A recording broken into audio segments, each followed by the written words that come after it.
Alô pessoal, amigos e seguidores do canal. Preliminarmente, desculpe aí pela voz estar um pouco alterada, é uma gripezinha, mas nada que impeça nossas postagens. Então, vamos lá. Interlúdio de horror, quarta-feira, dia 11 de janeiro de 2023. Hoje, como eu já avisei nos avisos da comunidade, nós vamos com uma postagem que eu considero bem especial e um pouco difícil de fazer a introdução, inclusive. Eu até pensei de fazer até um roteirinho, mas eu nunca fiz roteiro para fazer as apresentações, eu preferi falando, né? Isso eu sempre fiz assim na vida. Se você conhece o assunto, você fala sobre o assunto, natural e tranquilamente. Fazer roteiro acaba ficando ruim, né? Mas esse bem que pediu um roteirinho, porque é muito complicado. O que acontece? Nós iremos postar uma obra um tanto misteriosa, não só pelo conteúdo, mas pelo contorno. É o Rei de amarelo, vestido de amarelo, né? Então é bom dizer que The King in Yellow, ele não é amarelo, né? Nem a própria máscara dele é amarela, mas ele está vestido de amarelo. Mas então, o Rei de Amarelo é uma obra. Eu vou tentar simplificar, vamos falar um pouquinho rapidamente sobre o autor, né? O autor é o Robert William Chambers. É um escritor americano. Ele é nascido em 1865 em Nova York, viveu sempre em Nova York, sempre não, mentira. Ele nasceu em Nova York e morreu em Nova York. Nasceu em 1865, morreu em 1933. Mas ele era originalmente um pintor, ilustrador. Ele foi estudar em Paris na virada do século, na Belle Époque, onde ele obteve muita influência, né, artística. E ele tem um perfil ligeiramente diferente daqueles que a gente está acostumado. Ele não é um estranho ao horror, ele não chegou no horror depois, ele não viveu na miséria e foi reconhecido depois de morto, não foi nada disso. Ele, logo depois dos estudos dele e do trabalho dele como pintor, ele começou a escrever e começou a escrever horror logo de saída. E ficou muito famoso em vida e rico, né? Ganhou bastante dinheiro. Não foi a primeira obra, O Rei em Amarelo, mas foi a segunda, no ano seguinte que ele escreveu a primeira. Em 1895 ele saiu com O Rei em Amarelo, O Rei de Amarelo, e ficou muito famoso. Muito famoso. E aí começa todo um processo de influências, que é do que eu vou falar aqui agora. Porque essa obra aí, O Rei em Amarelo, ela influenciou muita gente, continua influenciando até hoje, né? Quer ver uma coisa? Você olha no YouTube em vídeos curtos, curtas-metragens, tá cheio de historinhas de terror com a temática do amarelo. É influência direta do Chambers e do Rei de Amarelo, tranquilamente. Então o cara continua influenciando até hoje. Essa obra, como eu disse no aviso, ela ganhou um status de cult, um status de cult. Muita gente fala, essa influência ela é pervasiva, ela é muito espalhada. Às vezes o influenciado sequer leu. Ele sabe que existe, é um título que tem uma aura de mistério que atrai as pessoas. É comum o cara usar como referência, né? Então essa influência, ela tem verdadeira influência, autores que escreveram e que usaram na sua obra essa influência da obra em si, do Chambers. Tem aqueles caras que simplesmente, como é que chama? Mencionam, por exemplo, Stephen King, um autor relativamente recente. Stephen King tem uma obra dele que ele dá aquelas pinceladas. É claro que ele leu a obra do Chambers, mas não que a obra dele esteja moldada em cima dos padrões do Chambers. Então é aquela história Thinner, A Maldição do Cigano, né? tem um lugar que pega fogo que chamava Rastur, que é uma coisa, eu já vou comentar isso daqui a pouco. Foi construído lá um outro lugar que chama o Rei de Amarelo. Então, esse é um outro tipo de influência, não é exatamente uma influência, né? O cara menciona coisas que fazem eco da obra lá do Chambers. Esse é um outro tipo de influência. Aí aconteceu o seguinte, tem a famosa e muito discutida questão da influência sobre o Lovecraft. O Lovecraft, ele é uns anos, 15 anos, né? Não, mais, 25 anos mais novo do que o Chambers. Então, quando ele começou a escrever, a obra do Chambers já existia, principalmente o terror, né? Mas, como se depreende de certas correspondências do Lovecraft, ele só veio a ler o Rei em Amarelo, por exemplo, lá em 27. Em 27 ele já tinha escrito, como vocês já viram, vocês agora já são especialistas no Lovecraft, né? E ele já tinha escrito muita coisa que depois vieram dizer que era influência do Chambers, mas não pode ser, você não pode se influenciar por algo que você só leu depois, né? Então, salvo se ele estiver mentindo, que eu não creio, né? Para que ele faria isso? O Lovecraft menciona o Chambers, é um passaporte para a fama.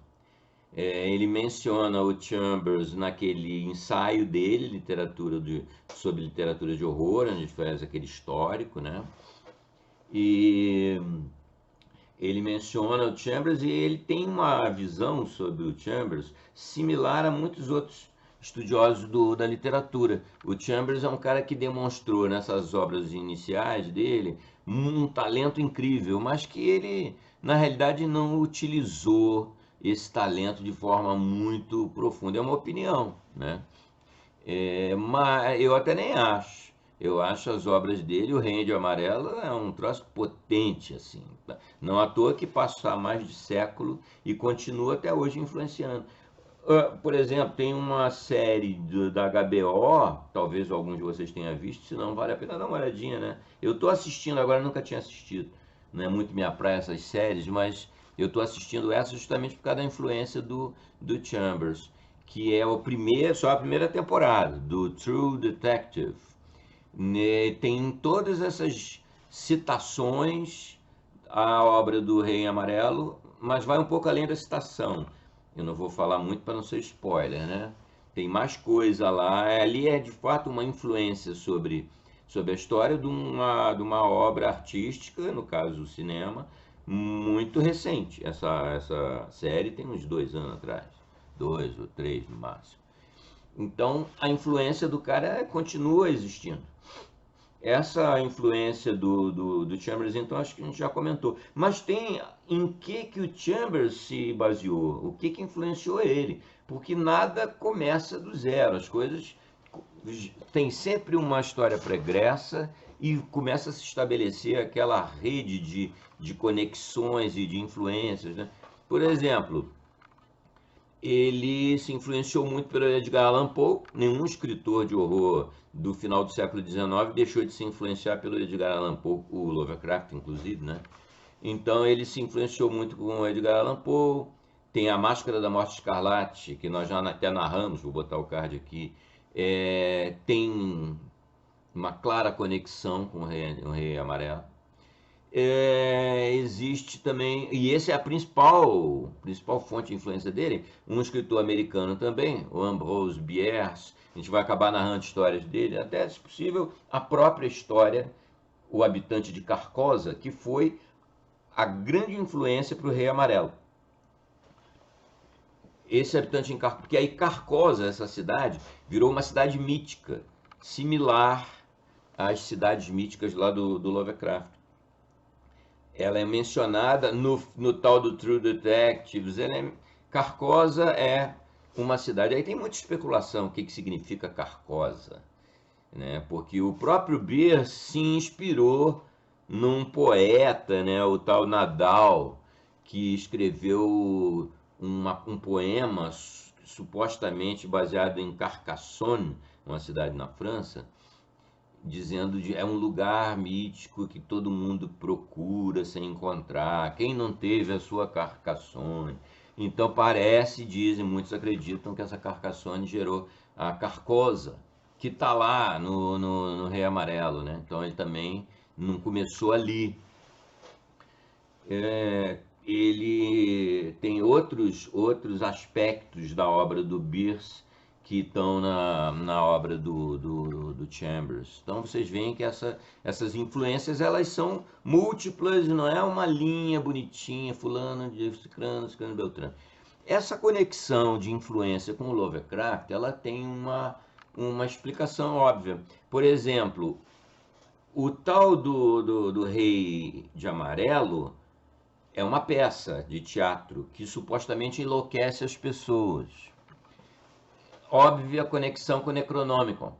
Mas como eu acabei de mencionar, o Lovecraft só descobriu. Talvez ele tenha se inspirado de alguma forma, mas aquele conceito de obras ancestrais com influência sobre os seres humanos e tal, que é o caso exatamente do Rei de Amarelo, é o caso do Necronomicon, é o caso de um monte de outras, né?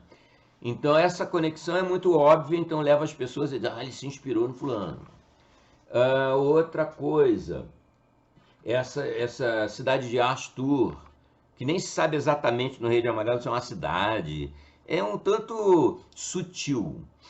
No Lovecraft não é tão sutil porque o Derlet, o amigo dele, depois que ele morreu, criou o mito Cthulhu, ele sistematizou todas aquelas menções na obra do Lovecraft e criou uma mitologia Cthulhu. No caso do Rei de Amarelo, muito depois da criação do mito Cthulhu pelo Derlet, tentaram criar também uma mitologia amarela. Vocês vão ver, isso é a base, mas é tudo muito menorzinho do que a mitologia Cthulhu. Mas é uma semelhança. Mas enquanto o Rei Amarelo, enquanto uma obra escrita que enlouquece pessoas, semelhante ao Necronomicon, é anterior ao Lovecraft, essa mitologia amarela é posterior à mitologia Cthulhu. Então vejam que a coisa não é nada simples, é um emaranhado de influências. É bacana a gente saber sobre isso, mas isso não interfere em nada na apreciação da obra em si. Aí eu vou falar um pouquinho da obra em si. Já está ficando meio grande, né? O Rei de Amarelo não é um conto. O Rei de Amarelo hoje é chamado uma antologia de contos, mas não é bem assim também. Nada é muito simples no caso do Rei de Amarelo. O que aconteceu? Na primeira versão, ele escreveu um conjunto de 4 contos. Esses contos todos giram em torno da tal peça de teatro O Rei de Amarelo, a tal peça que enlouquece quem lê ela até o fim. Esses 4 contos têm uma conexão lógica, eles meio que gravitam em torno da tal peça. Até aí, beleza, é isso aí. Só que parece que na hora de publicar, os editores acharam muito pouco, o tamanho ia dar um livro muito pequeno, e ele jogou lá outros 6 contos. Os 6 são assim, então tem 4 amarelos, 2 de transição e 4 que são chamados os contos das 4 ruas, porque cada conto desse chama rua tal, rua tal, rua tal, rua tal. Bem, o que vai acontecer? Eu vou postar aqui, que já é o primeiro conto, já é um conto avantajado. Os 4 que formam o contexto Rei de Amarelo, propriamente dito, eles formam uma novela, na realidade. Então se pode dizer que o Rei de Amarelo é uma novela. Mas nenhum dos 4 contos chama Rei de Amarelo. Então, começa já por aí. O primeiro conto, O Restaurador de Reputações, que é o que eu vou narrar aqui, já é um conto grandinho. Então, por isso que eu também não posso me estender demais na introdução aqui, senão fica uma postagem enorme. O que acontece? Mas não dava para dividir. Não dava para dividir. O que eu vou fazer vamos ver a reação de vocês pelos comentários, pelos likes, pelos views. Se gostarem, eu acho que faz sentido, sabe? A gente nas próximas 3 quartas nos Interlúdios do Horror, depende de vocês, evidentemente. Eu vou acabar fazendo, né? Mas não precisa ser agora, vamos ver o que vocês acham. postar os outros 3 contos que formam o núcleo O Rei de Amarelo, para vocês entenderem a questão da mitologia amarela, a questão dos conceitos básicos da peça, da cidade Astur, do lago mítico lá, de uma série de coisas que formam a mitologia amarela. Isso tudo vai sendo construído ao longo desses outros 3 contos, né? Então, hoje, nós vamos mesmo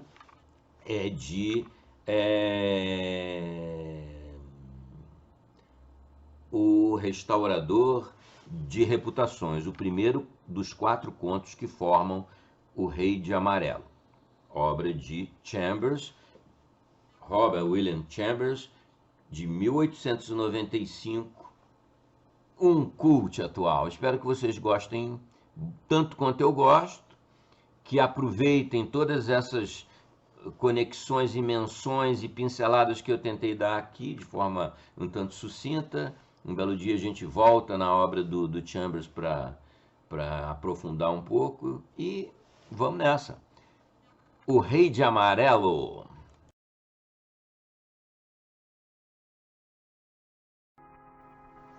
O Rei em Amarelo, Robert William Chambers, 1895. O Reparador de Reputações, primeiro conto introdutório da obra. Capítulo 1. Ne rayons pas les fous, leur folie dure plus longtemps que la nôtre. Voilà toute la différence. Do francês. Não zombemos dos loucos. Sua loucura dura mais do que a nossa. Eis toda a diferença. Pouco antes do fim de 1920, o governo dos Estados Unidos tinha praticamente completado o programa adotado durante os últimos meses da administração do presidente Winthrop. O país estava aparentemente tranquilo. Todos sabem como as questões tributárias e trabalhistas foram resolvidas. A guerra contra a Alemanha, incidente resultante da tomada das Ilhas Samoa por aquele país, não deixara cicatrizes visíveis na República, e a ocupação temporária de Norfolk pelo exército invasor tinha sido esquecida na euforia gerada pelas repetidas vitórias navais e no subsequente desespero das tropas do general von Gartenlaub, no estado de Nova Jersey. Os investimentos em Cuba e no Havaí haviam sido 100% bem-sucedidos, e o território de Samoa compensava muito seu custo como posto de abastecimento de carvão. O país estava em excelente estado de defesa. Todas as cidades costeiras tinham sido providas com fortificações terrestres. O exército, sob o olhar zeloso do Estado-Maior, organizado de acordo com o sistema prussiano, fora aumentado para 300 mil homens, com um contingente de reserva de 1 milhão. E 6 esquadras magníficas de cruzadores e encouraçados patrulhavam as 6 regiões dos mares navegáveis, deixando uma reserva de vapores devidamente apropriada para controlar as águas territoriais. Finalmente, os cavalheiros do Oeste haviam sido forçados a reconhecer que uma faculdade para a formação de diplomatas era tão necessária quanto escolas de direito. Consequentemente, não éramos mais representados no exterior por patriotas incompetentes. A nação prosperava. Chicago, por um momento paralisada após um segundo grande incêndio, erguera-se de suas ruínas, branca e imperial, e mais bonita que a Cidade Branca que fora construída para sua diversão em 1893.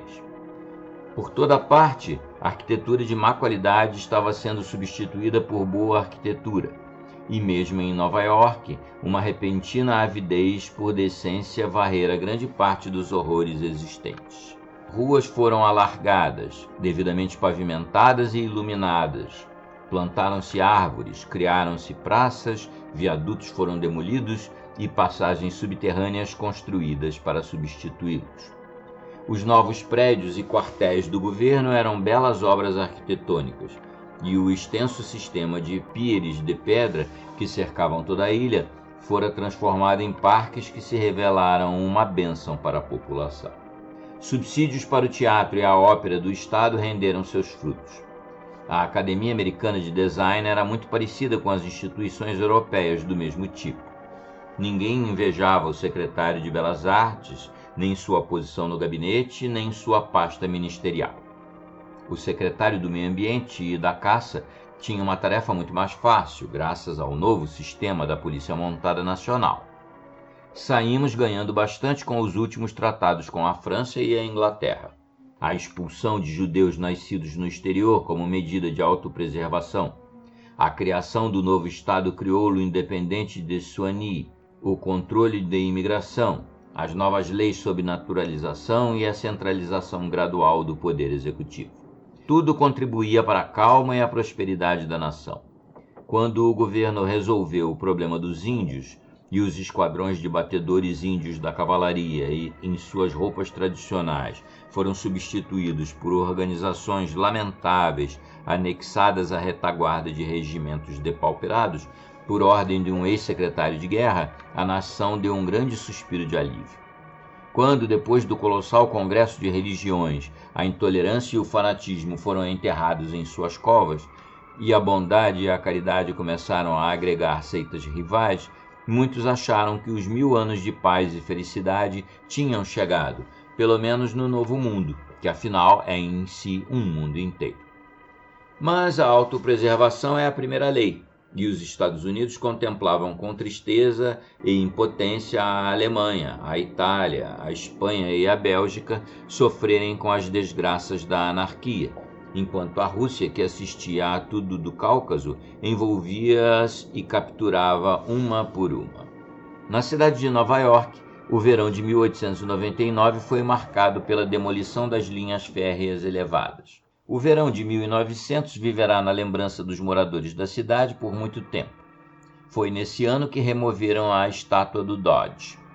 No inverno seguinte, iniciou-se a agitação pelo fim das leis que proibiam o suicídio, que rendeu seu fruto definitivo em abril de 1920, quando a primeira Câmara Letal do governo foi inaugurada em Washington Square. Naquele dia, eu tinha caminhado da casa do Dr. Archer, na Madison Avenue, onde estive por mera formalidade. Desde que caí do cavalo 4 anos atrás, às vezes sou importunado por dores na cabeça e no pescoço, mas agora fazia meses que elas tinham desaparecido, e o médico despediu-se de mim, dizendo não haver mais nada em mim a ser curado. Eu nem devia precisar pagar a consulta, só para ouvir isso. Eu mesmo já sabia. Mesmo assim, não me incomodei em pagá-lo. O que me incomodou foi o erro que ele cometera no início. Quando me levantavam do chão onde eu jazia inconsciente, alguém havia piedosamente metido uma bala na cabeça do meu cavalo e me levaram até o Dr. Archer. E ele declarou que meu cérebro fora afetado e me internou em seu manicômio particular, onde fui obrigado a me submeter a um tratamento para a insanidade. Por fim, ele decidiu que eu estava bem, e eu, sabendo que minha mente sempre estivera tão boa quanto a dele, se não melhor, paguei meus estudos, como ele dizia brincando, e fui embora. Sorrindo, eu disse-lhe que iria à forra pelo erro, e ele caiu na gargalhada e pediu que eu telefonasse de vez em quando.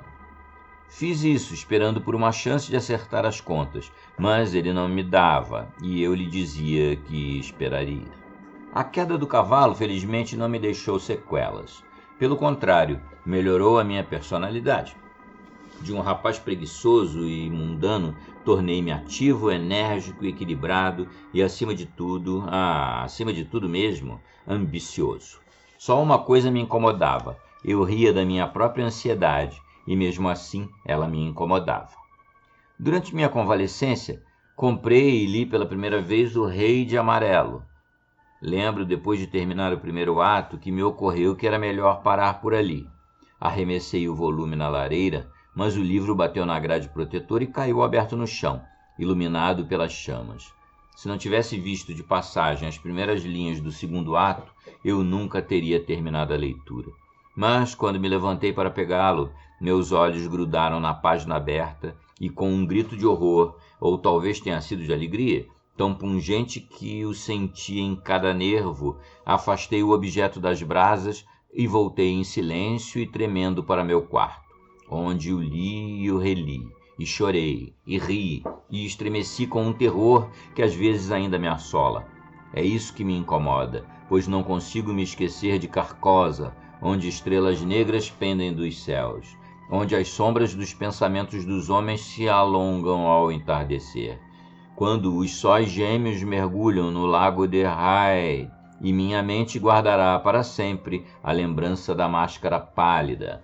Peço a Deus que amaldiçoe o escritor, pois ele amaldiçoou o mundo com esta bela, estupenda criação, terrível em sua simplicidade, irresistível em sua verdade, palavra que agora estremece diante do Rei de Amarelo. Quando o governo francês confiscou os exemplares traduzidos que tinham acabado de chegar a Paris, Londres, é claro, ficou ansiosa para lê-lo.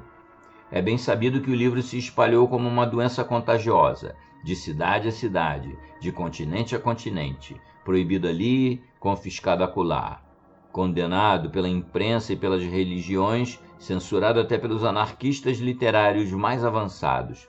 Nenhum princípio específico tinha sido violado em suas páginas, nenhuma doutrina fora disseminada, nenhuma convicção vilipendiada.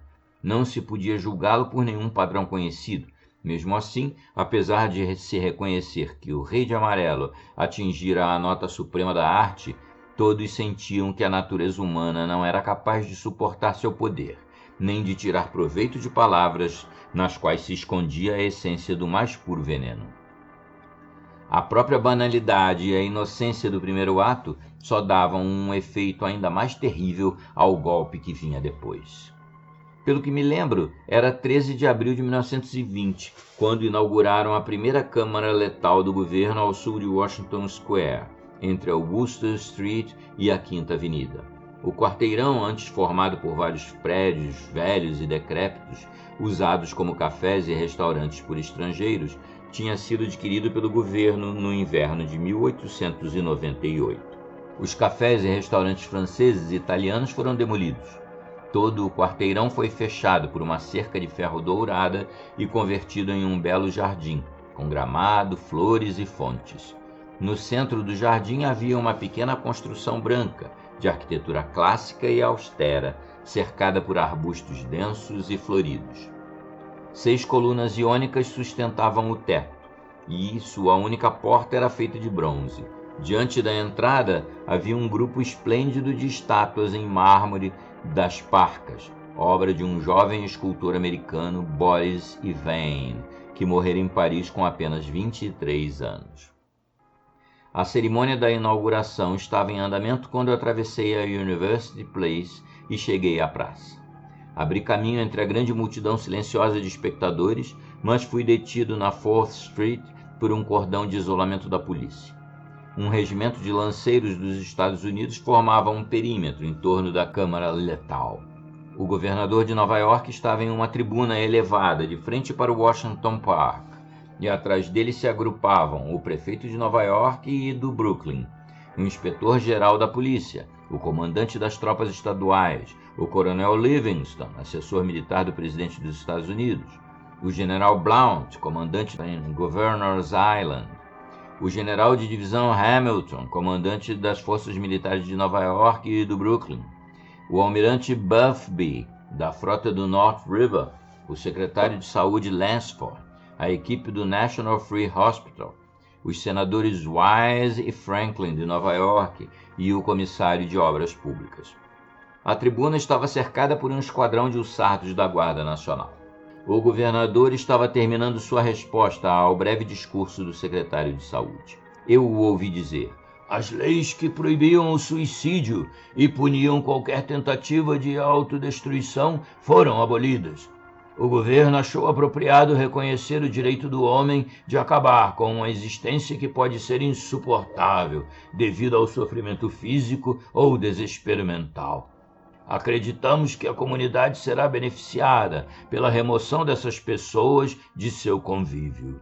Desde a aprovação desta lei, o número de suicídios nos Estados Unidos não aumentou. Agora que o governo resolveu criar câmaras letais em todas as cidades, das maiores às menores vilarejos do país, resta ver se esse tipo de criatura humana, de cujas fileiras desalentadas diariamente surgem vítimas da autodestruição, aceitará o alívio que elas fornecerão. Ele fez uma pausa e se virou para a câmara letal branca. O silêncio na rua era absoluto. Lá, uma morte indolor aguarda a pessoa que não suporta mais seus pesares nesta vida. Se a morte é tão bem-vinda, venham buscá-la aqui. Depois, virando-se rapidamente para o assessor militar do presidente, acrescentou: eu, como porta-voz do governo, declaro aberta a Câmara Letal. E de novo, olhando para a grande multidão, disse em voz alta e clara: cidadãos de Nova York e dos Estados Unidos da América, o governo declara aberta a Câmara Letal. Um grito brusco de comando rompeu o silêncio solene. O esquadrão de hussardos se enfileirou atrás da carruagem do governador. Os lanceiros se moveram e se alinharam ao longo da Quinta Avenida para esperar pelo comandante da guarnição, e a polícia montada os seguiu. Deixei a multidão para observar, boquiaberto e com atenção, a câmara mortífera de mármore branco, e depois de atravessar a Quinta Avenida, caminhei por uma viela até a Bleecker Street. Então virei à direita e parei em frente a uma loja escura e de aspecto sujo que tinha o letreiro: Hawberk, o armeiro. Olhei pela porta para o interior e vi Hawberk ocupado com sua lojinha no fundo do corredor. Ele ergueu os olhos ao me ver, deu um grito com sua voz grave e alegre: entre, Sr. Castaigne! Constance, a filha dele, levantou-se para me receber quando entrei pela porta e estendeu sua bela mão, mas notei o rubor de decepção em seu rosto e inferi que ela esperava ver outro Castaigne, meu primo Louis. Sorri com sua confusão e a cumprimentei pelo estandarte que estava bordando a partir de um prato decorativo. O velho Hawberk estava sentado, rebitando as grevas gastas de alguma velha armadura, e o tim, tim, tim de seu martelinho era um som agradável naquela loja antiquada. Então largou o martelo e mexeu um pouco com uma pequena chave inglesa. A batida suave da armadura enviou uma vibração de prazer por meu corpo. Eu adorava ouvir o som de aço raspando em aço, o doce golpe do malho sobre protetores de coxas e o retinir de cotas de malha. Era o único motivo que me fazia visitar Hawberk. Ele nunca despertara meu interesse, nem Constance, exceto pelo fato de ela estar apaixonada por Louis. Isso ocupava minha mente, às vezes me fazia perder o sono à noite. Mas eu sabia de coração que tudo acabaria bem e que eu daria um jeito no futuro deles, assim como faria com o de meu querido médico John Archer.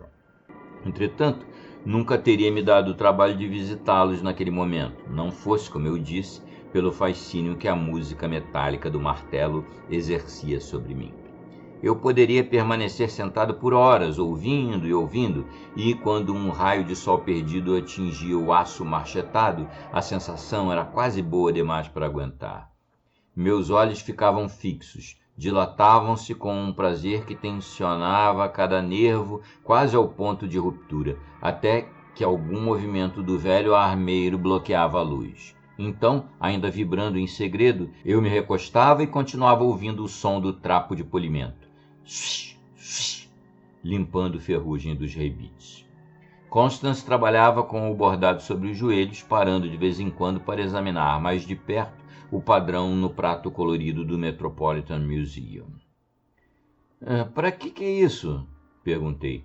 Hawberk explicou que, além dos tesouros em armaduras do Metropolitan Museum, dos quais ele fora indicado armeiro, ele cuidava de várias peças de colecionadores ricos. Aquela era a greva que faltava em uma armadura famosa que um cliente encontrara em uma lojinha no Quai d'Orsay, em Paris.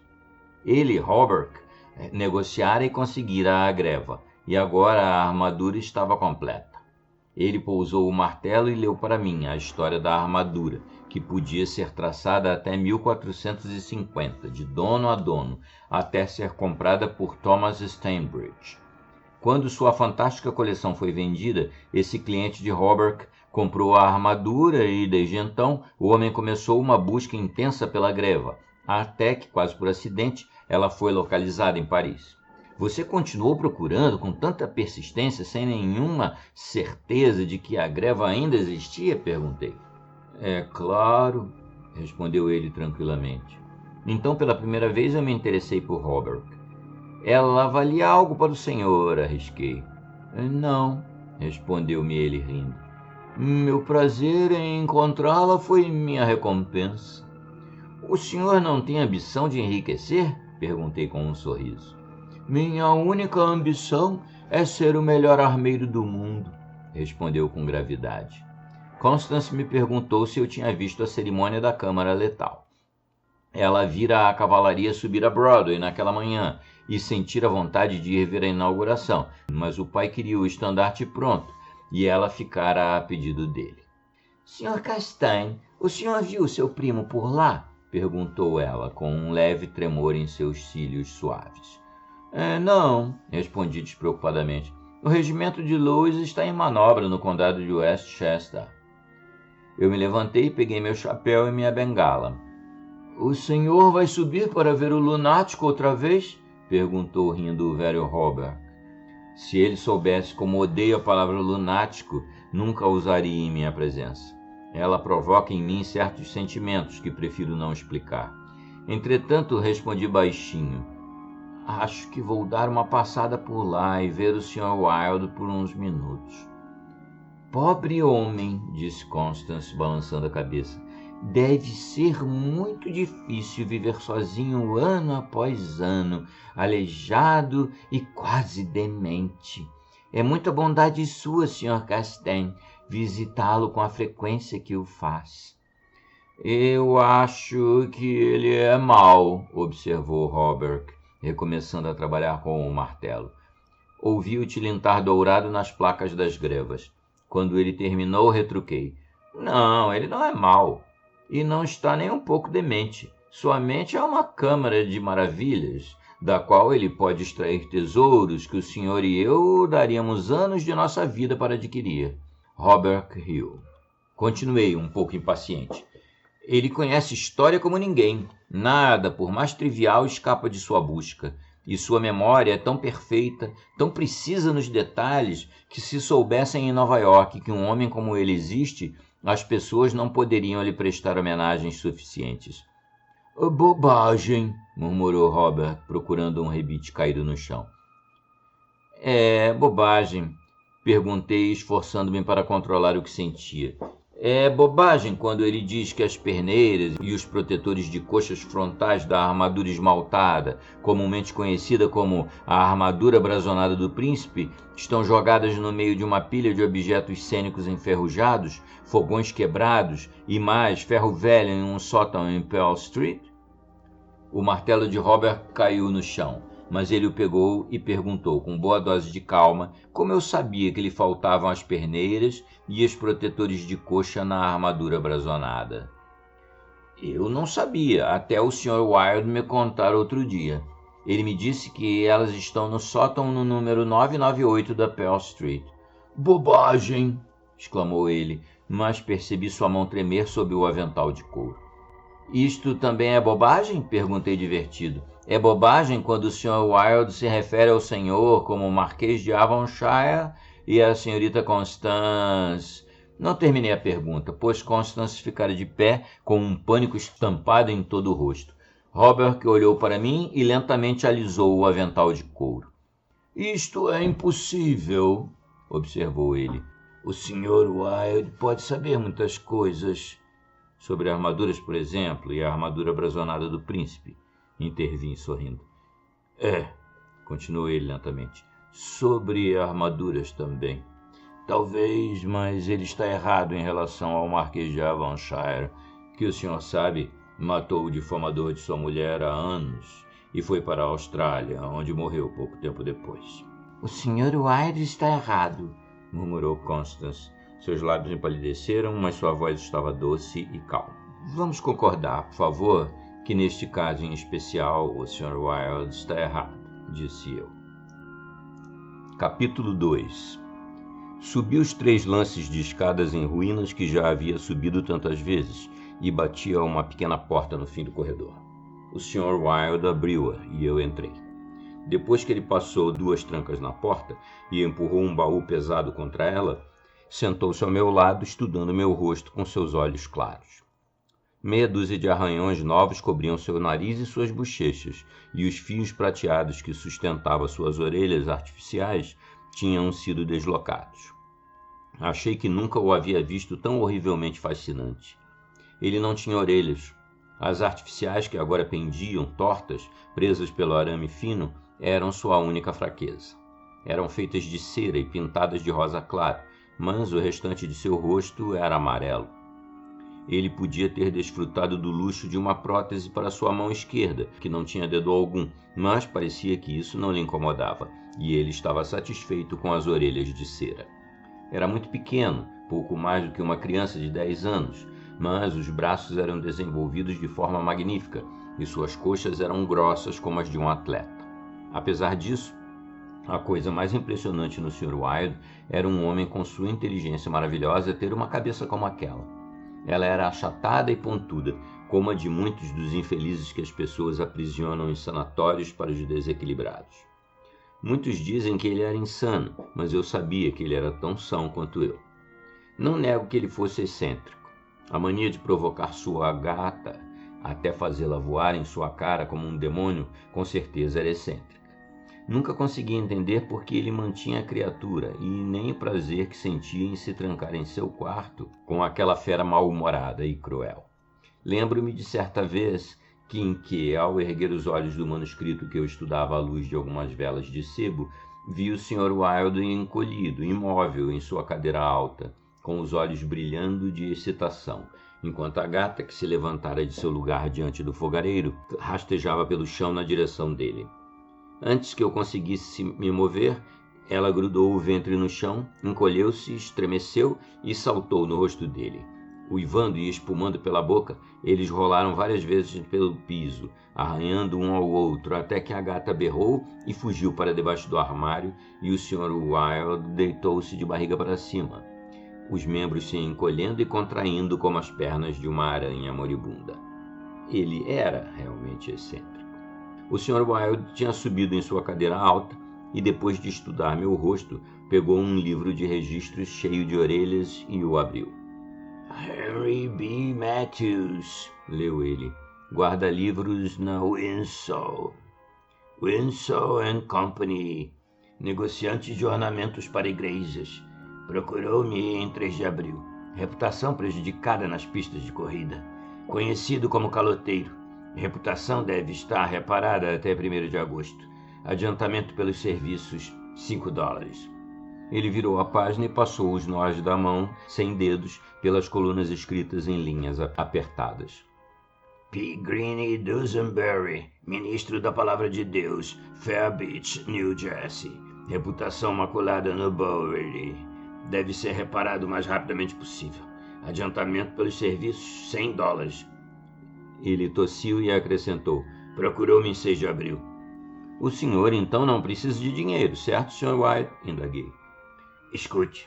Ele tossiu mais uma vez. Senhora C. Hamilton Chester, de Chester Park, New York. Procurou-me em 7 de abril. Reputação afetada em Dieppe, na França. Deve ser reparada até 1º de outubro. Adiantamento pelos serviços, $500. Observação. C. Hamilton Chester, capitão do USS Avalanche, tem ordens de retornar para a casa da Esquadra dos Mares do Sul em 1º de outubro. Bem, disse eu, a profissão de reparador de reputações é lucrativa. Seus olhos claros procuraram os meus. Eu só queria mostrar que estava certo. Você disse que é impossível ser bem-sucedido como reparador de reputações, que, mesmo que eu conseguisse em alguns casos, ia me custar mais do que eu ganharia com isso. Hoje, tenho 500 homens a meu serviço, que são mal pagos, mas que se dedicam ao trabalho com um entusiasmo que provavelmente se origina no medo. Esses homens podem entrar em cada fresta e nível da sociedade. Alguns são mesmo pilares dos templos sociais mais exclusivos. Outros são figurões, motivos de orgulho do mundo financeiro. Outros ainda têm influência indiscutível em meio aos ricos e talentosos.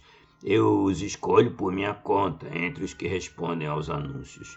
É bem fácil, todos são covardes. Eu poderia triplicar o número em 20 dias se quisesse. Então, veja, As pessoas que têm em suas mãos a reputação de seus concidadãos, eu tenho em minha folha de pagamento. Eles podem se voltar contra o senhor, sugeri. Ele esfregou o polegar sobre as orelhas cortadas e ajustou as substitutas de cera. Acho que não, murmurou pensativo. Raramente tenho de usar o chicote e só o faço uma vez. Além disso, eles gostam de seus salários. Como o senhor usa o chicote? Por um instante o rosto dele ficou horrendo de se ver. Seus olhos se encolheram em um par de centelhas verdes. Eu os convido para uma conversinha comigo, disse ele com uma voz suave. Uma batida na porta interrompeu-o e seu rosto reassumiu a expressão simpática. Quem é? Indagou. O senhor Steelett, foi a resposta. Volte amanhã, respondeu o Sr. Wilde. Impossível, começou o outro, mas foi silenciado por uma espécie de rosnado do Sr. Wilde. Volte amanhã, repetiu. Ouvimos alguém se afastar da porta e pegar o corredor junto da escada. Quem era? Perguntei. Arnold Steelett, dono e editor-chefe do maior jornal diário de Nova York. Ele tamborilou sobre o livro de registros com a mão sem dedos e acrescentou. Eu pago muito mal, mas ele acha que é um ótimo negócio. Arnold Steelett, repeti impressionado. Disse o Sr. Wilde com uma tosse típica de quem está satisfeito consigo. A gata, que havia entrado na sala enquanto ele falava, hesitou, olhou para o dono e bufou. Ele desceu da cadeira, agachou-se até o chão, pegou-a nos braços e a acariciou. A gata parou de reclamar e, na hora, começou a ronronar alto, em um timbre que parecia aumentar conforme ele a acariciava. Onde estão as anotações? Perguntei. Ele apontou para a mesa e, pela 100ª vez, peguei a pilha manuscrita intitulada A Dinastia Imperial da América. Uma a uma estudei as páginas gastas apenas por meu manuseio e, apesar de saber tudo de cor, desde o começo, quando de Carcosa, das Híades, Astur e Aldebaran, até Castanhe, Louis de Calvados, nascido em 19 de dezembro de 1877. Eu lia com uma atenção ávida e arrebatada, parando para repetir algumas partes em voz alta e dando especial atenção a Hildred de Calvados, filho único de Hildred Castaigne e Edith Landes Castaigne, primeiro na sucessão, etc, etc.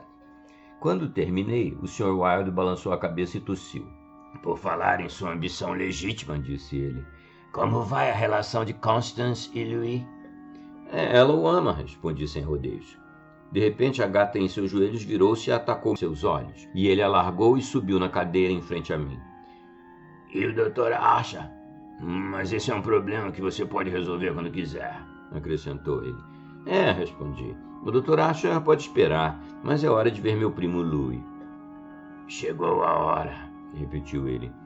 Depois pegou um outro livro de registros na mesa e folheou-o rapidamente. Agora estamos em contato com 10.000 homens, murmurou. Podemos contar com 100.000 nas primeiras 28 horas. E em 48 horas o Estado vai se erguer em massa. O país seguirá o Estado. E a parte que não seguir, estou falando da Califórnia e do Noroeste, ficaria melhor se não tivesse sido habitada. Não mandarei o emblema amarelo para eles. Meu sangue foi todo para a cabeça, mas respondi apenas. É bom fazer uma limpeza completa. A ambição de César e Napoleão empalidece diante desta, que não pode descansar enquanto não tomar as mentes dos homens e controlar até os pensamentos que ainda não tiveram, disse o Sr. Wilde. Está falando do rei amarelo? Grunhi com um tremor. Ele é um rei a quem imperadores já serviram. Estou satisfeito por servi-lo, retruquei. O Sr. Wilde sentou esfregando as orelhas com a mão aleijada. Talvez Constance não o ame, sugeriu. Comecei a responder, mas o barulho repentino de música militar vindo da rua abaixo abafou minha voz. O 20º Regimento dos Dragões, que antes ficava aquartelado no Monte St. Vincent, estava voltando de manobra no condado de Westchester para seu quartel na Washington Square. Era o regimento do meu primo. Um belo grupo de homens com suas jaquetas justas azul claras, penachos garbosos nas barretinas e calças brancas de montaria com faixas amarelas duplas na lateral, as quais suas pernas pareciam ter sido modeladas. Quase todos os esquadrões estavam armados com lanças, de cujas pontas de metal tremulavam flâmulas bicolores em amarelo e branco. A banda passou tocando a marcha regimental, depois surgiram o coronel e seu estado-maior, com seus cavalos aglomerados e batendo as patas no chão, enquanto as cabeças balançavam em uníssono e as flâmulas tremulavam das pontas de suas lanças. Os soldados da cavalaria que montavam com bela sela inglesa estavam marrons como frutas silvestres após sua campanha sem sangue derramado em meio às fazendas de Westchester. E eu achava deliciosa a música de seus sabres batendo nos estribos e o retinir das esporas e carabinas. Avistei Louis montado com seu esquadrão. Ele era um dos oficiais mais belos que eu já havia visto. O Sr. Wilde, que subira em uma cadeira ao lado da janela, também o viu, mas não disse nada. Louis virou-se e olhou direto para a oficina de Hawberk ao passar, e percebi o rubor em seu rosto moreno. Acho que Constance devia estar à janela. Quando os últimos soldados acabaram de passar e as últimas flâmulas desapareceram pela Quinta Avenida, o Sr. Wilde desceu com dificuldade de sua cadeira e afastou o baú da porta. Disse ele, é hora de você ver seu primo Louis. Ele destrancou a porta. Peguei meu chapéu e a minha bengala e saí para o corredor. As escadas estavam escuras. Tateando, pisei em algo macio que bufava e espumava pela boca. Mirei um golpe assassino na gata, mas minha bengala se espatifou em lascas na balaustrada, e a fera correu de volta para o quarto do Sr. Warpath. Quando tornei a passar pela porta do Sr. Hawberk, eu o vi ainda trabalhando na armadura, mas não parei, e ao sair na Bleecker Street, segui até a Worcester, circundei a área da Câmara Letal e depois de atravessar o Washington Park, fui direto para meus aposentos na Benedict. Lá almocei confortavelmente, li o Herald e o Meteor e finalmente fui até o cofre de aço em meu quarto e marquei a combinação de tempo. Os 3 minutos e 45 segundos que preciso esperar enquanto a trava com temporizador se abre são para mim momentos de ouro, desde quando marco a combinação até o instante em que agarro as alavancas e puxo as portas sólidas de aço, vivo em um êxtase de expectativa. Esses momentos devem ser como os que se passam no paraíso. Sei o que encontrarei no fim desse limite de tempo. Sei o que o cofre grande e maciço guarda para mim, só para mim, e o prazer exótico de esperar mal é superado quando ele se abre e eu o pego, de sua base de veludo, um diadema do ouro mais puro, reluzente, com diamantes. Faço isso todos os dias, e, mesmo assim, a alegria de esperar e finalmente voltar a tocar o diadema só parece crescer com o passar do tempo. É um diadema feito para um rei entre reis, um imperador entre imperadores. O rei de amarelo pode desprezá-lo, mas ele será usado por seu servo leal. Eu o tomei nos braços até que o alarme do cofre soou bruscamente, e então, com delicadeza e orgulho, recoloquei-o no lugar e fechei as portas de aço. Caminhei com calma de volta para o meu estúdio, que dá para Washington Square, e debrucei no peitoral da janela. O sol da tarde penetrava por ela e uma brisa suave agitava os galhos dos olmos e bordos no parque, agora cobertos de brotos e folhagem macia. Um bando de pombos voava em círculos ao redor da torre da Memorial Church, às vezes pousando nos telhados de telhas roxas, outras mergulhando na direção da fonte de lótus diante dos arcos de mármore na praça. Os jardineiros estavam ocupados com os canteiros de flores ao redor da fonte, e a terra recém-revirada tinha um aroma doce e pungente. Um cortador de grama puxado por um cavalo branco gordo fazia um barulho metálico pelo gramado verde, e carroças de água jogavam jatos sobre as pistas de asfalto. Ao redor da estátua de Peter Stuyvesant, que em 1897 substituíra a monstruosidade que supostamente representava Garibaldi, as crianças brincavam sob o sol da primavera e jovens babás empurravam elaborados carrinhos de bebê com uma desatenção negligente por seus ocupantes de rosto pálido, o que provavelmente era explicado pela presença de meia dúzia de cavaleiros do Regimento dos Dragões, relaxando preguiçosamente nos bancos. Através das árvores, o arco memorial de Washington brilhava como prata ao pôr do sol, e depois dele, na extremidade leste da praça, o quartel de pedra cinza dos dragões e os estábulos de granito branco da artilharia estavam vivos, cheios de cores e movimento. Olhei para a câmara letal no canto oposto da praça. Alguns curiosos ainda estavam por perto da cerca de ferro dourada, mas no interior o espaço estava deserto. Observei as águas das fontes ondularem e brilharem. As andorinhas já haviam descoberto esse novo local de banho, e os pontos onde a água se acumulava já se encontravam repletos dessas coisinhas cobertas de penas empoeiradas.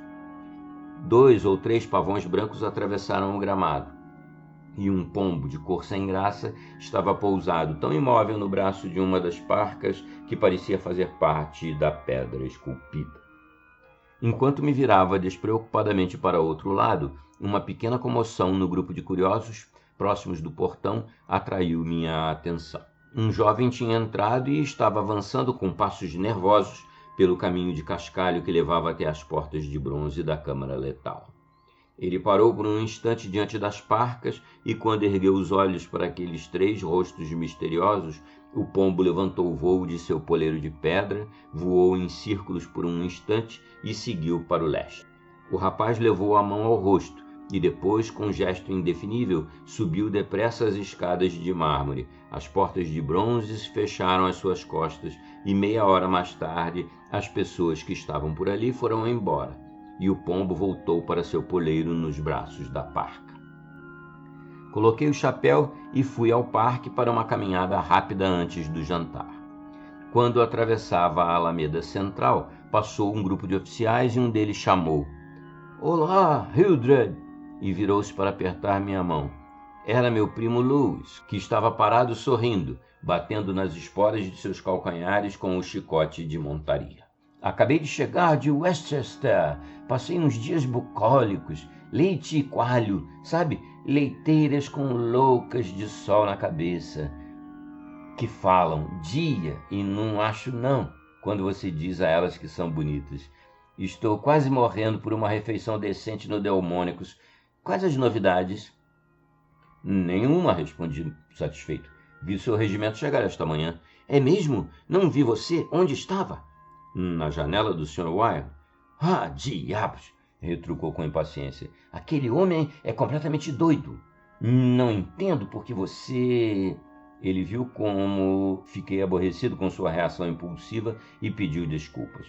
"Olhe, meu amigo", disse ele, "não estou querendo ofender um homem de quem você gosta, mas juro que não consigo entender o que diabos você vê no Sr. Wilde. Ele não tem berço, para ser delicado. É horrivelmente deformado, possui a mente de um criminoso louco. Você mesmo sabe que ele já esteve em um manicômio." "E eu também", interrompi com calma. Louis pareceu surpreso e confuso por um instante, mas se recuperou e me deu um tapinha carinhoso no ombro. "Você ficou completamente curado", começou ele, mas tornei a interrompê-lo. "Acho que você quer dizer que simplesmente reconheceram que eu nunca estive insano." É claro, é isso. Foi o que eu quis dizer." Ele riu. Não gostei do seu riso, porque sabia que era forçado, mas a senti alegre e perguntei-lhe onde ia. Louis estava cuidando de seus irmãos de armas, que naquele momento estavam quase chegando a Broadway. "Tínhamos pensado em tomar uns coquetéis Brunswick, mas, para lhe dizer a verdade, eu estava ansioso por uma desculpa para, em vez disso, visitar Holberg. Venha, vou fazer de você minha desculpa."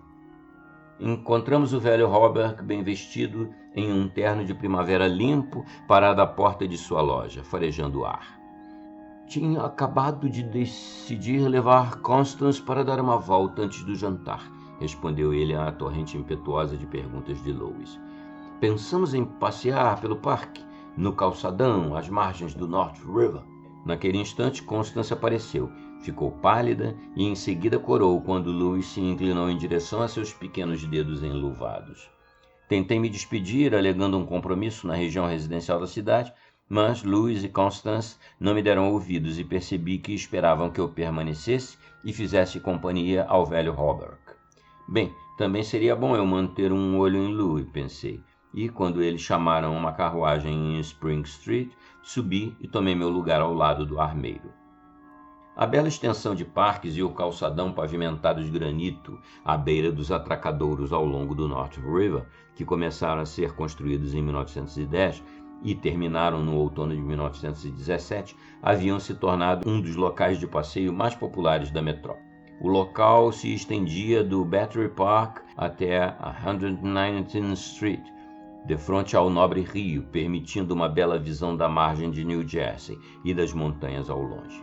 Havia cafés e restaurantes espalhados por ali em meio às árvores, e 2 vezes por semana, bandas militares da guarnição tocavam nos coretos nos parapeitos. Nós nos sentamos em um banco à luz do sol, ao pé da estátua equestre do general Sheridan.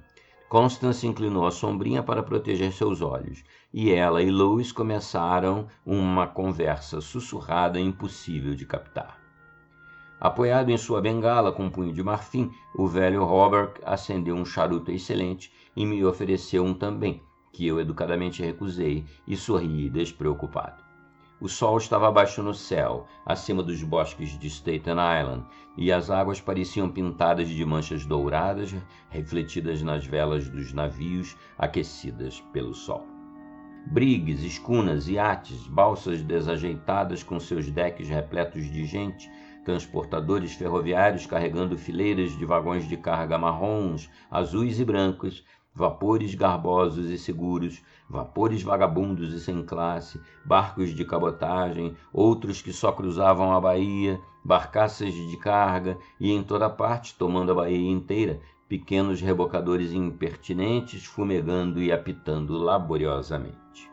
Esses eram os barcos que agitavam as águas banhadas pela claridade, até onde a vista alcançava. E, em um contraste calmo com a pressa de barcos à vela e a vapor, uma frota silenciosa de navios de guerra brancos estava imóvel no centro da corrente. O riso constante de Constance me despertou do devaneio. — O que você está olhando? — indagou ela. — Nada, a frota — respondi sorrindo. Então Louis contou-nos quais eram os navios, apontando cada um por sua posição em relação ao velho Fort Red, em Governor's Island. — Aquela coisinha com formato de charuto é um torpedeiro, explicou ele. Há outros 4, um bem ao lado do outro. Eles se chamam Tarpon, Falcon, Sea Fox e Octopus. As canhoneiras logo em seguida se chamam Princeton, Champlain, Stillwater e Erie. Ao lado delas ficam os cruzadores Farragut e Los Angeles. E acima deles os encouraçados Califórnia e Dakota. E o Washington, que é o navio Capitânia. Aquelas 2 coisas de metal baixas, de aparência sólida, ancoradas ali perto do castelo Williams, são os monitores blindados de 2 torretas, o Terrible e o Magnificent. Atrás deles fica o navio Ariete, o Osceola. Constance olhava para ele com ar de profunda aprovação em seus belos olhos. — Para um soldado você sabe muita coisa, disse ela, e todos rimos ao mesmo tempo. Naquele instante, Louis levantou-se, acenou com a cabeça e ofereceu o braço a Constance, e eles saíram caminhando ao longo da mureta do rio. Robert os observou por um instante e depois se virou para mim. — O Sr. Wilde tinha razão, disse ele. Eu encontrei as perneiras e o protetor de coxa esquerdo, faltantes da armadura brazonada do príncipe, em um sótão velho, cheio de lixo em Pearl Street. — No 998? Perguntei com um sorriso. — Sim. — O Sr. Wilde é um homem muito inteligente, comentei. — Quero dar a ele o crédito por essa descoberta de enorme importância, prosseguiu Robert. Eu quero que saibam que ele merece a fama por isso. — Ele não lhe agradecerá, respondi bruscamente. Por favor, não diga nada sobre isso. — O senhor sabe o quanto isso vale? Perguntou Robert. — Não, uns $50, talvez. — Está avaliado em 500, mas o dono da armadura brazonada do príncipe vai pagar 2.000 a quem completar sua armadura. Essa recompensa também pertence ao Sr. Wilde. — Ele não a quer, ele a recusa, respondi com raiva. O que o senhor sabe do Sr. Wilde? Ele não precisa desse dinheiro. Ele é rico. Ou vai ser, né? Mais rico do que qualquer homem vivo, exceto por mim. Então, por que ligaríamos para dinheiro? Por que nos importaríamos, ele e eu, quando... Quando o quê? Perguntou Robert atônito. O senhor verá, respondi, tentando me resguardar. Ele olhou para mim com os olhos semicerrados, bem como o Dr. Archer costumava fazer, e vi que ele achava que eu estava mentalmente perturbado. Talvez fosse sorte dele não ter usado a palavra lunático naquele momento. Não, respondi a seu pensamento não dito. Não estou fraco da cabeça. Minha mente está tão saudável quanto a do Sr. Wilde. Ainda não quero explicar o que tenho nas mãos, mas é um investimento que pagará mais do que simples ouro, prata e pedras preciosas. Ele vai garantir a felicidade e a prosperidade de um continente. Sim, de um hemisfério. Ah, disse o Robert. E com o tempo, prossegui com voz mais baixa, garantirá a felicidade de todo o mundo. E, coincidentemente, também a felicidade e a prosperidade suas e do Sr. Wilde. Exato, sorri. Mas eu podia tê-lo esganado por causa daquele tom de voz. Ele me olhou em silêncio por um instante e depois disse com muita calma. Por que não larga seus livros e estudos, Sr. Castaigne, e passa um tempo viajando por algum lugar nas montanhas? O senhor gostava de pescar. Tente pegar trutas no Hangli. Não ligo mais para a pesca, respondi, sem sinal de aborrecimento na voz. O senhor gostava de tudo, prosseguiu ele. De esportes, de velejar, de atirar, de montar. Perdi o gosto por montar desde que caí, retruquei em voz baixa. Ah, é verdade. Sua queda, repetiu ele, desviando os olhos. Achei que aquela conversa sem sentido tinha ido longe demais, por isso levei o assunto de volta ao Sr. Wilde. Mas, outra vez, ele estava examinando meu rosto de um jeito que considerei extremamente ofensivo. O Sr. Wilde, repetiu ele, sabe o que ele fez esta tarde? Ele desceu e prendeu um letreiro na porta do corredor, ao lado do meu. Estava escrito, Sr. Wilde, reparador de reputações. Terceira campainha. O senhor sabe o que pode ser lá um reparador de reputações? Sei, respondi, segurando a raiva dentro de mim. Ah, repetiu ele. Louis e Constance voltavam caminhando e pararam para perguntar se iríamos nos juntar a eles. Robert olhou para seu relógio. No mesmo instante saiu uma nuvem de fumaça das casamatas do Castelo Williams, e o estrondo do canhão disparado na cerimônia de arreamento da bandeira correu sobre a água e ecoou nas montanhas distantes. A bandeira desceu do mastro. As cornetas soaram nos convéses brancos dos navios de guerra e a primeira luz elétrica se acendeu na margem de New Jersey. Quando me virei para ir embora com Robert, ouvi Constance sussurrar algo ininteligível para Louis, que murmurou em resposta. Minha querida.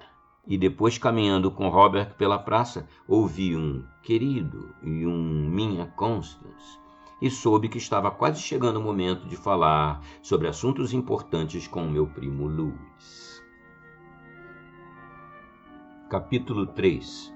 Em uma manhã no início de maio, eu estava parado diante do cofre de aço em meu quarto, experimentando o diadema de ouro e joias. Os diamantes reluziram como fogo quando me virei para o espelho, e o ouro batido, pesado, queimava como um halo em torno de minha cabeça.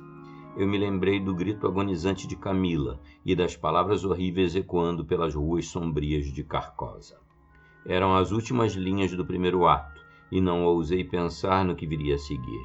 Não ousei, nem sob o sol de primavera, em meu próprio quarto, cercado de objetos familiares, tranquilizado pelo movimento da rua e pelas vozes dos criados no corredor lá fora.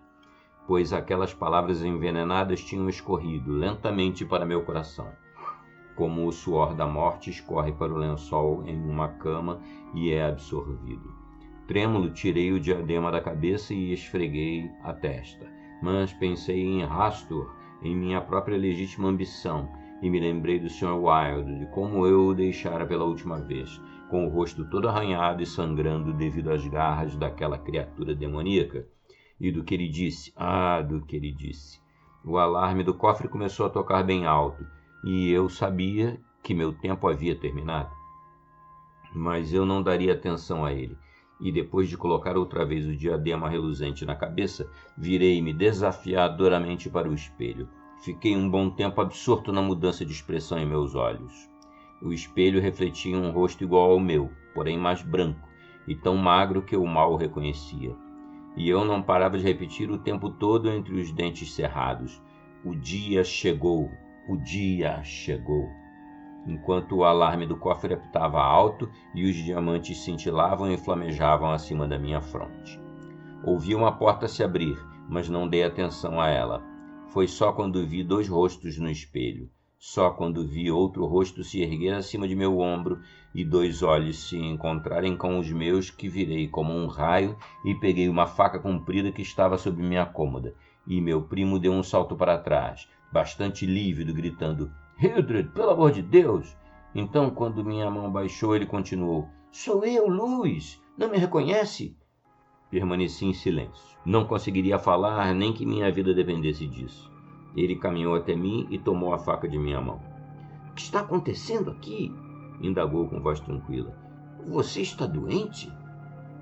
Não", respondi, "mas duvido que ele tenha me escutado."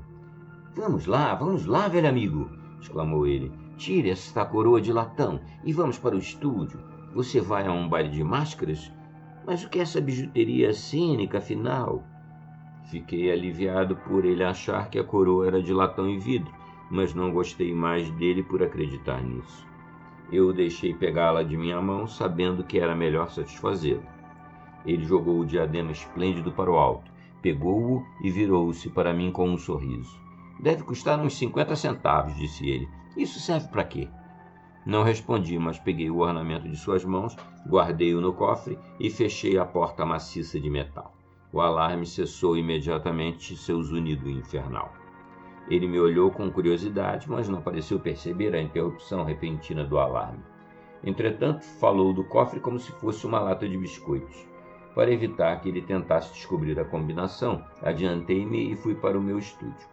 Lewis jogou-se no sofá e espantou as moscas com seu fiel chicote de montaria. Ele usava seu uniforme de sardo, com a jaqueta com tranças e o cap garboso, e percebi que suas botas de montaria estavam sujas de barro. "Por onde você andou?" perguntei. "Saltando riachos lamacentos em Jesse. Ainda não tive tempo de trocar de roupa.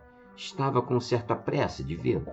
Você não tem nada para beber? Estou morto de cansaço. Passei as últimas 24 horas em uma sé." Dei-lhe um pouco de conhaque do meu suprimento medicinal, que ele bebeu com uma careta. "Que troço ruim!" observou. "Vou lhe dar um endereço onde eles vendem conhaque de verdade." "É bom o suficiente para as minhas necessidades", retruquei com indiferença. "Eu o uso para massagear o peito." Ele me olhou e tentou golpear outra mosca. "Olha aqui, meu velho", começou ele. "Tenho uma sugestão para lhe fazer. Já faz 4 anos que você se trancou aqui em cima como uma coruja, sem ir a lugar algum, sem fazer nenhum exercício saudável, sem fazer nada além de se debruçar nesses livros que ficam ao redor da lareira." Ele olhou as prateleiras da estante. "Napoleão! Napoleão! Napoleão!" leu. "Pelo amor de Deus, você só tem Napoleão aqui?" Eu queria que eles fossem folheados a ouro, mas espere, sim, tem outro livro, O Rei de Amarelo. Eu o olhei com firmeza nos olhos. "Você nunca o leu?" "Eu? Não, graças a Deus, não quero ficar louco." Vi que ele se arrependeu de suas palavras assim que acabou de pronunciá-las. Só há uma palavra que detesto mais que lunático, e essa palavra é louco. Mas me controlei e perguntei por que achava O Rei de Amarelo perigoso. Não sei", respondeu ele apressadamente. "Só me lembro da excitação que ele provocou e dos ataques dos religiosos e da imprensa. Acho que o autor se matou com um tiro depois de criar essa monstruosidade, não foi? Pelo que sei, ele ainda está vivo." "Isso provavelmente é verdade", murmurou ele. "Balas não poderiam matar um demônio como aquele." "É um livro de grandes verdades." "Sim", respondeu ele, "de verdades que deixam os homens desvairados e destroem suas vidas. Não me importa se a coisa é, como dizem, a própria essência suprema da arte.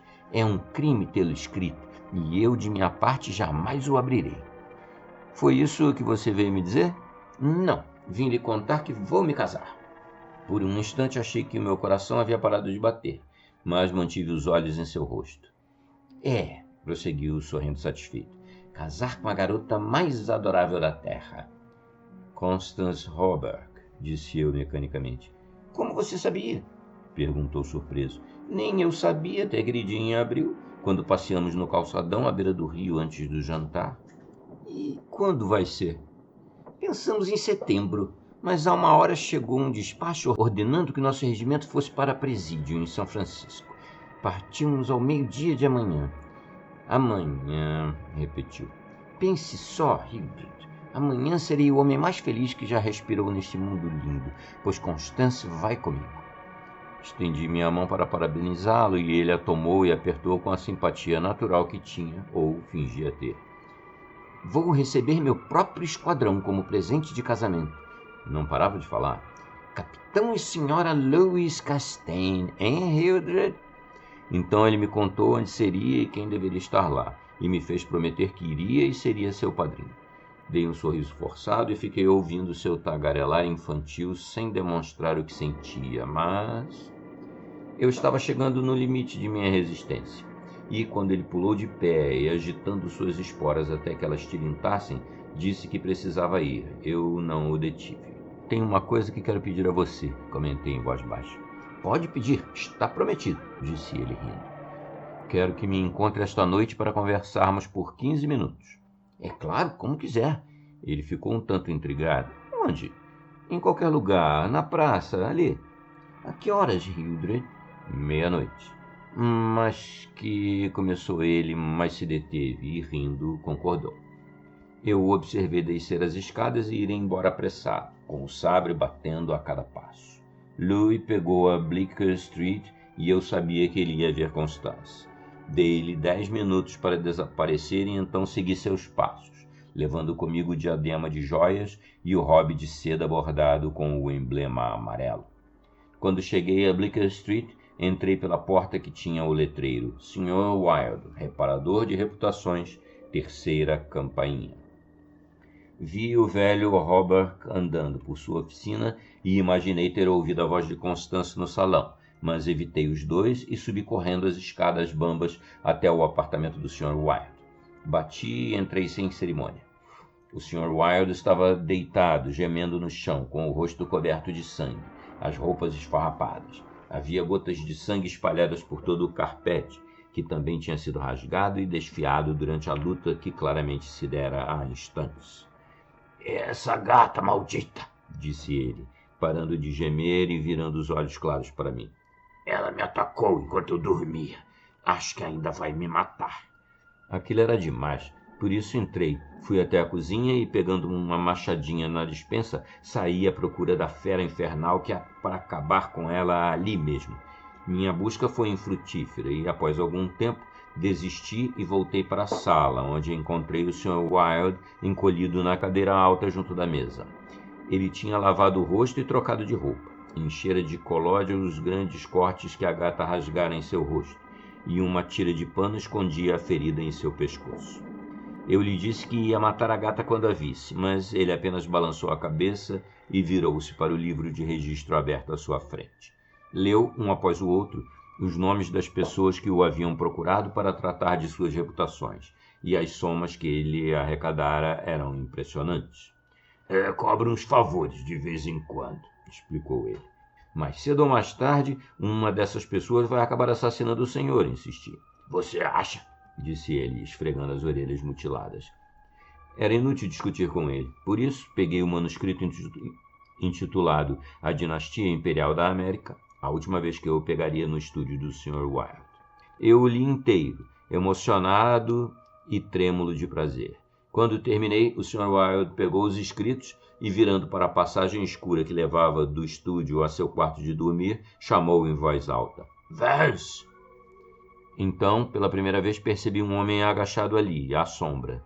Não consigo imaginar como não o percebi enquanto procurava pelo gato. Vance, venha cá! Gritou o Sr. Wilde. A figura se ergueu e foi em silêncio até onde estávamos, e jamais me esquecerei do rosto que se aproximou do meu quando a luz, vinda da janela, o iluminou. Vance, esse é o Sr. Castaigne, disse o Sr. Wilde. Antes que ele terminasse de falar, o homem jogou-se no chão diante da mesa, chorando e se debatendo.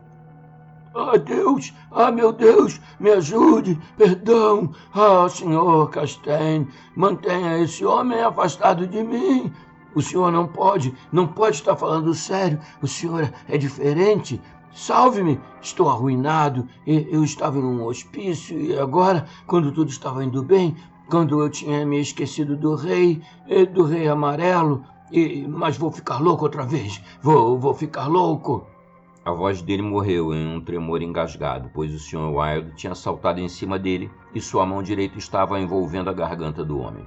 Quando Vance caiu, jogado de qualquer jeito no chão, o Sr. Wilde subiu com agilidade outra vez em sua cadeira e, esfregando as orelhas destroçadas com o cotoco de mão, virou-se para mim e perguntou pelo livro de registros. Eu o peguei em uma prateleira abaixo da estante e ele o abriu. Depois de um momento procurando entre as páginas belamente escritas, ele pigarreou de modo complacente e apontou para o nome Vance. Vance, leu ele em voz alta. Osgood Oswald Vance. Ao som de seu nome, o homem no chão ergueu a cabeça e virou o rosto contorcido para o Sr. Wilde. Os olhos dele estavam injetados de sangue, seus lábios inchados. Procurou-me em 28 de abril, continuou o Sr. Wilde. Ocupação, caixa no Seaford National Bank. Cumpriu pena por falsificação em Sing Sing, de onde foi transferido para o manicômio judiciário. Perdoado pelo governador de Nova York e liberado em 19 de janeiro de 1918. Reputação afetada em Sheepshead Bay. Há rumores de que mantém um estilo de vida incompatível com sua renda. Reputação deve ser reparada imediatamente. Adiantamento pelo serviço, $1.500. Observações. Já se apropriou indevidamente de somas que chegam a 30 mil desde 20 de março de 1919. É de excelente família e chegou ao posto atual por meio da influência do tio, pai presidente do Seaford Bank. Olhei para o homem no chão. Levante, Vance, disse o Sr. Wilde com a voz gentil. O homem se ergueu como se estivesse hipnotizado. Agora ele vai fazer o que sugerimos, observou o Sr. Wilde e, abrindo o manuscrito, leu toda a história da dinastia imperial da América. Depois, em um murmúrio doce e tranquilizador, passou pelos pontos mais importantes com Vance, que permanecia parado como alguém atordoado. Seus olhos estavam tão vazios e vidrados que imaginei que ele tinha perdido parte da razão.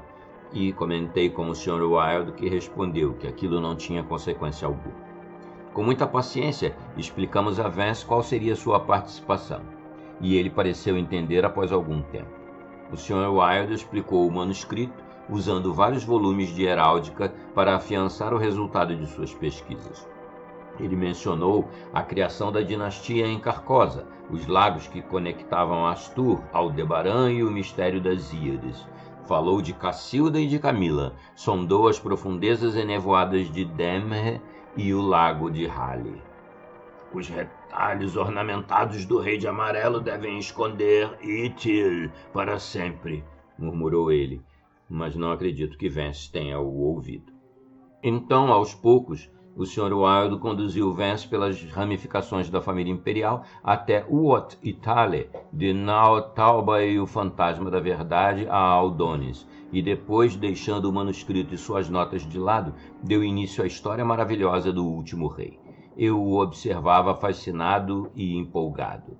Ele se empertigou, estendeu os braços longos com um gesto magnífico de orgulho e poder, e seus olhos reluziam profundamente nas órbitas, como duas esmeraldas. Vance escutava estupefato. Quanto a mim, quando finalmente o Sr. Wilde terminou, apontou em minha direção e gritou: "O primo do rei!" E minha cabeça entrou em um turbilhão de animação. Controlando-me com um esforço sobre-humano, expliquei a Vance por que apenas eu era digno da coroa e por que meu primo devia ser exilado ou morto. Eu o fiz compreender que Louis nunca deveria se casar, mesmo após renunciar a todos os seus direitos e as suas pretensões, e como a última coisa que devia acontecer era ele se casar com a filha do Marquês de Avonshire e pôr a Inglaterra no jogo. Mostrei-lhe uma lista de 1000 nomes que o Sr. Wilde tinha preparado. Todo homem cujo nome estava ali tinha recebido o emblema amarelo, que nenhum ser humano ousava desrespeitar. A cidade, o estado, todo o país estava pronto para se erguer e tremer diante da máscara pálida. A hora havia chegado. As pessoas teriam que conhecer o filho de Astur, e o mundo deveria se curvar perante as estrelas negras que pairam no céu de Carcosa. Vance apoiou-se na mesa com a cabeça afundada nas mãos. O Sr. Wilde desenhou um esboço na margem do Herald do dia anterior com um toco de lápis. Era um mapa dos aposentos de Hobart. Depois ele escreveu a ordem, fixou o selo e eu, tremendo como um homem com paralisia cerebral, assinei minha primeira ordem de execução com o nome Hildred Hex. O Sr. Wilde desceu da cadeira, destrancou o armário e pegou uma caixa quadrada comprida na primeira prateleira. Ele a levou para a mesa e a abriu. Havia uma faca nova no interior, envolta em papel de seda, e eu a apanhei e entreguei a Vance, juntamente com a ordem e a planta do apartamento de Hobart. Então o Sr. Wilde disse a Vance que ele podia ir, e ele foi, cambaleando como alguém expulso dos cortiços. Por algum tempo observei, sentado à luz do dia, desaparecer por trás da torre quadrada da Judson Memorial Church, e finalmente, recolhendo o manuscrito e as anotações, peguei meu chapéu e me dirigi à porta. O Sr. Wilde me observava em silêncio. Quando pisei no corredor, olhei para trás. Os olhinhos do homem ainda estavam fixos em mim. Atrás dele, as sombras cresciam à medida que a luz se esvaía. Então fechei a porta às minhas costas e saí para as ruas que começavam a escurecer.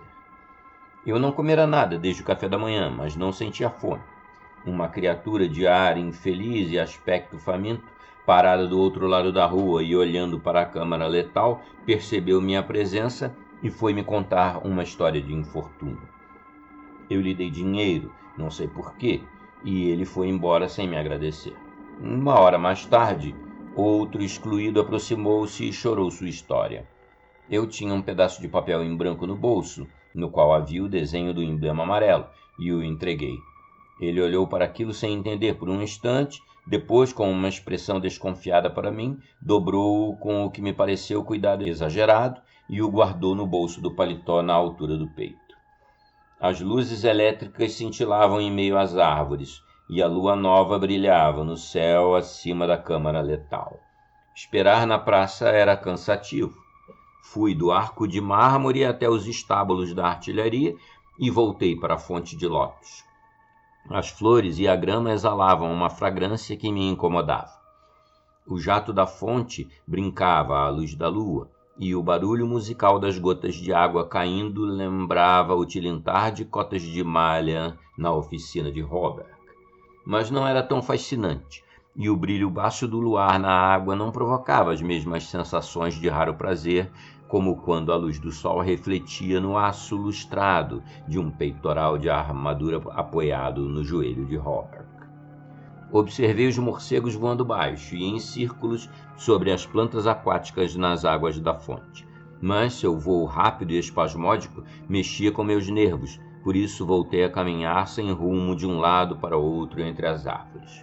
Os estábulos da artilharia estavam escuros, mas no quartel de cavalaria as janelas dos oficiais estavam muito iluminadas, e o portão de entrada das tropas vivia constantemente movimentado com cavaleiros de serviço, carregando capim, arreios e cestos cheios de pratos de lata. Por 2 vezes a sentinela montada do portão foi trocada enquanto eu andava para cima e para baixo pela trilha asfaltada. Olhei meu relógio. Estava quase na hora. As luzes nos alojamentos foram se apagando, uma a uma. O portão gradeado principal foi fechado, e a cada 1 ou 2 minutos, um oficial entrava pela portinhola lateral, deixando um chacoalhar de equipamentos e um tilintar de esporas no ar da noite. A praça ficara bem silenciosa. O último sem-teto ainda por ali tinha sido expulso pelo policial de casaco cinza do parque. As ruas ao longo da Wooster Street estavam desertas, e os únicos sons que rompiam o silêncio eram os passos do cavalo da sentinela e o retinir do seu sabre contra a cabeça da cela. Nos alojamentos, os aposentos dos oficiais ainda estavam acesos, e os serviçais militares passavam de um lado para o outro diante das janelas da sacada. A meia-noite soou no novo pináculo da igreja de São Francisco Xavier e, após a última badalada daquele sino triste, uma figura atravessou a portinhola ao lado do portão levadiço, retornou à continência da sentinela e, depois de atravessar a rua, entrou na praça e se dirigiu ao prédio residencial de Benedict. Louis, chamei. O homem se virou batendo as esporas e veio direto em minha direção. É você, Hildred? Sou. Você chegou bem na hora. Apertei a mão que ele me estendeu e caminhamos despreocupadamente na direção da câmara letal. Ele não parava de falar no casamento, nas graças de Constance e em suas perspectivas, chamando minha atenção para as insígnias de capitão nos ombros e o arabesco dourado triplo na manga e no cap de sua farda. Acredito que prestei tanta atenção à música de suas esporas e de seu sabre quanto à sua tagarelice infantil, até que finalmente paramos sob os olmos da esquina da 4th Street, que dava para a praça em frente à câmara letal. Então ele riu e perguntou-me o que eu queria. Eu o conduzi a um banco para que saltasse sob a luz elétrica e me postei ao seu lado. Ele me observou com curiosidade, com o mesmo olhar inquisidor que tanto odeio e temo nos médicos. Senti o insulto de seus olhos, mas ele não percebeu e cuidadosamente escondia o que sentia. Bem, meu velho, insistiu ele, o que posso fazer por você? Puxei do bolso o manuscrito e as anotações de A Dinastia Imperial da América e, olhando-o nos olhos, disse: Vou lhe contar. Quero que me prometa, com sua palavra de honra, que vai ler esse manuscrito do início ao fim, sem me fazer uma pergunta sequer. Prometa que vai ler essas anotações da mesma maneira que vai ouvir o que tenho a dizer depois. Prometo, se é isso que você deseja, disse ele bem-humorado. Dê-me o papel, Hildred. Ele começou a ler, erguendo as sobrancelhas com uma expressão intrigada e engraçada que me fazia tremer com raiva reprimida. À medida que avançava, com as sobrancelhas contraídas, seus lábios pareciam formar a palavra tolice. Então, ele pareceu ficar um pouco entediado, mas, aparentemente por causa de meu pedido, leu tentando se interessar, o que de repente deixou de ser um esforço. Isso começou quando, nas páginas escritas em letras apertadas, ele encontrou o próprio nome. E quando chegou ao meu, Louis baixou o papel e olhou com firmeza para mim por um instante. Mas manteve a palavra e voltou a ler, e deixei a pergunta quase formulada morrer sem resposta em seus lábios. Quando terminou e viu a assinatura do Sr. Wilde, dobrou o papel com cuidado e me devolveu. Eu lhe dei as anotações e ele se recostou, empurrando o cap para cima da testa em um gesto infantil que me lembrava tão bem da escola. Observei seu rosto enquanto lia e, quando terminou, peguei as anotações junto com o manuscrito e os guardei em meu bolso. Então, abri um pergaminho marcado com um emblema amarelo. Ele viu o sinal, mas não pareceu reconhecê-lo, e chamei sua atenção para isso de forma um tanto brusca. Bem, disse ele, estou vendo, o que é isso? É o emblema amarelo, respondi com raiva. Ah, então é isso? Perguntou Louis, naquela sua voz lisonjeira que o Dr. Archer usava comigo, e provavelmente teria usado de novo, se eu não tivesse resolvido o problema dele. Segurei minha raiva e respondi com a maior calma possível. Escute, você empenhou sua palavra. Estou ouvindo, meu velho, respondeu ele de modo reconfortante. Comecei a falar com bastante calma. De algum modo, o Dr. Archer tomou posse do segredo da sucessão imperial e tentou me privar de meu direito, alegando que, por eu ter caído do meu cavalo há 4 anos, tornei-me um deficiente mental. Ele queria me manter cativo em sua própria casa, na esperança de ou me levar à loucura ou me envenenar. Não me esqueci disso. Eu o visitei ontem à noite e a conversa foi definitiva. Louis ficou um tanto pálido, mas não se alterou. Eu recomecei de forma triunfante. Ainda há 3 pessoas com quem eu e o Sr. Wilde queremos conversar. Elas são meu primo, Louis, o Sr. Robert e a filha dele, Constance. Louis ficou de pé e eu também me levantei e joguei o papel marcado com um emblema amarelo no chão. Ah, não preciso disso para lhe contar o que tenho a dizer, exclamei com um riso de triunfo. Você deve abdicar da coroa em meu favor. Está me ouvindo? Em meu favor. Louis olhou para mim com uma expressão espantada, mas ao se recuperar, disse de modo simpático: É claro que abdico do que mesmo tenho que abdicar? Da coroa, disse com raiva. É claro, respondeu ele, eu abdico dela. Vamos, meu velho, vou lhe acompanhar de volta até seus aposentos. Não tente nenhum de seus truques de médico em mim, exclamei, tremendo de fúria. Não haja como se pensasse que estou louco. Que bobagem, respondeu ele. Vamos, está ficando tarde, Hildred. Não, gritei. Você precisa me escutar. Você não pode se casar. Eu o proíbo, entendeu? Eu o proíbo. Você deve abdicar da coroa e, como recompensa, eu lhe asseguro o exílio, mas caso se recuse, irá morrer. Ele tentou me acalmar, mas eu estava exaltado. Peguei minha faca comprida e impedi sua passagem. Então eu lhe disse como eles encontrariam o Dr. Archer no porão, com a garganta aberta, e ri na cara dele quando pensei em Vance, com a faca e na ordem que eu havia assinado. Ah, você é o rei, exclamei. Mas eu serei o rei. Quem é você para me impedir de reinar sobre toda a terra habitada? Eu nasci primo de um rei, mas serei o rei.